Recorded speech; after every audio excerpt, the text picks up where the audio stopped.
Dito tayo dadaan sa mga children's playground.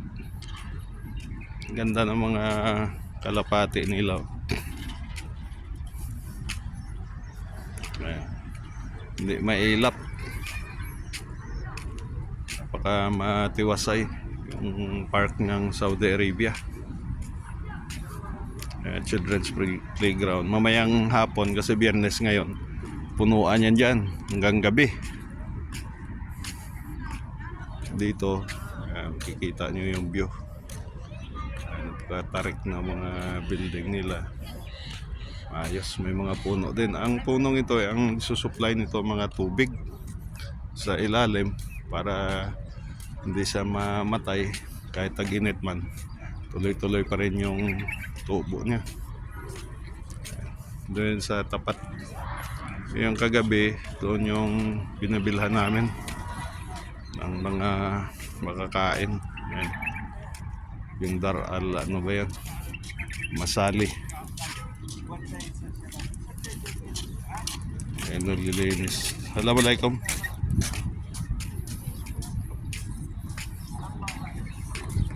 Ayan.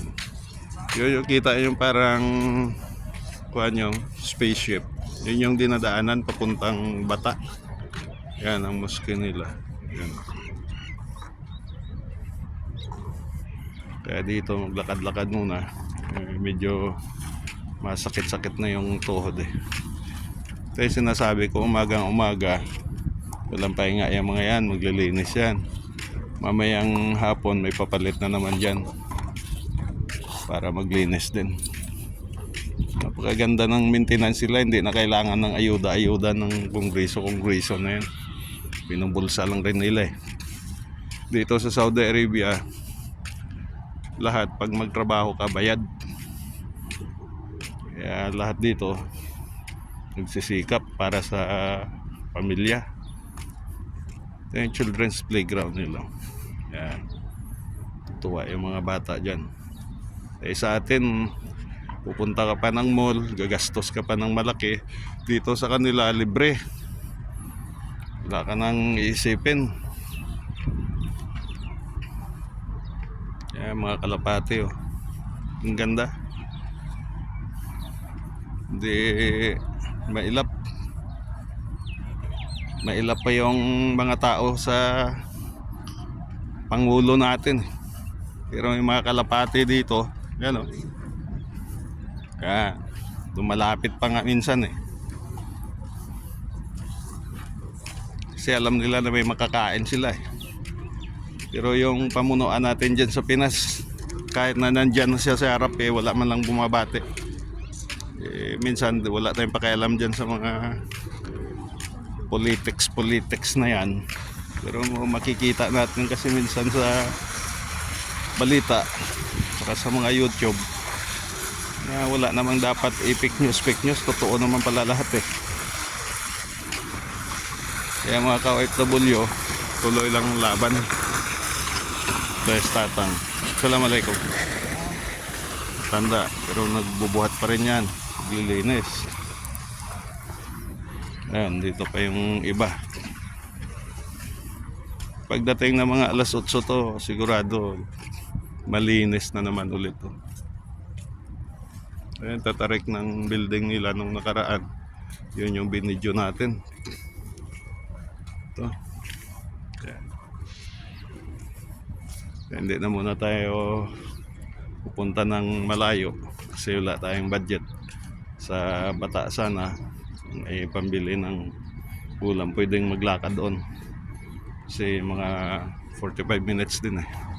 Dito na muna tayo, may itlog na tayong nabili kagabi tsaka mantika eh, may asin na rin eh. Ito yung sinasabi nilang dates. Yan. Sa umaga dinidiligan nila yan. Yan. Para pagdating ng hapon may pundo na siyang tubig sa ilalim. Ito pag namunga to tapos may nalaglag, libre kain, walang problema, walang sisita sa'yo. Para sa lahat yan. Ito yung mga ancestral pa nila na mga bahay dati, tandaan nilang inaayos. Kaya habang lumalakad, naisipan ko ring mag video kasi yun lang yung libangan namin dito ng mga OFW eh. Pagka Biyernes, magpahinga, walang iisipin, walang amo, magluto ka, tulog ka, kumain ka. Susunod na araw, pumasok na naman. Alputa Garden. Ang daming sasakyan. Simple lang, parada. Wala kang dapat katakutan kahit saan mo ilagay yung sasakyan mo dito. Walang magnanakaw niyan. Kasi alam nilang batas ng Saudi. Napakahigpit. Mga kaharap natin, naglalakad din yan. Exercise din. Kaya kung sino yung mga pamilyar na OFW dito sa Alputa Park, dito lang kami sa malapit din. Nakatsamba yung taon na to, na dito lang sa mismong syudad.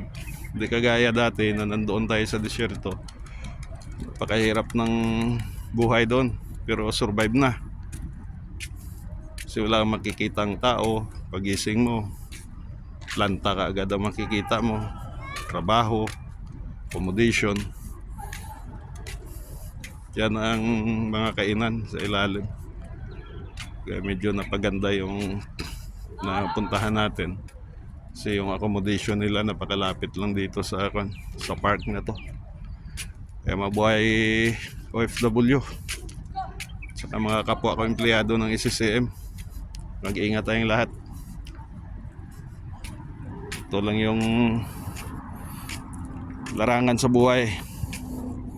Pagka medyo maluag-luag na, pwede na mag-for good. Pag napatapos na yung mga anak, wala nang kanong iisipin pa, pahinga na rin.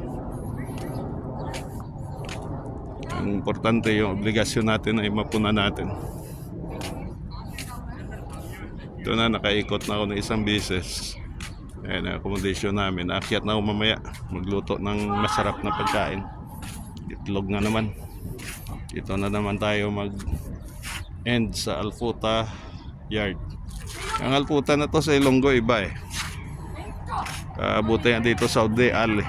Doon sa amin sa Ilonggo, pag nilagyan mo ng D yan, pangit na pakinggan yan. Medyo galit ng tao dyan. Kaya pag alang siya, Alputa, okay lang. Pero kung marinig ng Ilonggo na may D kang nilagay sa simula, magagalit yung mga yon. Kaya mabuhay tayo lahat, OFW. God bless us all.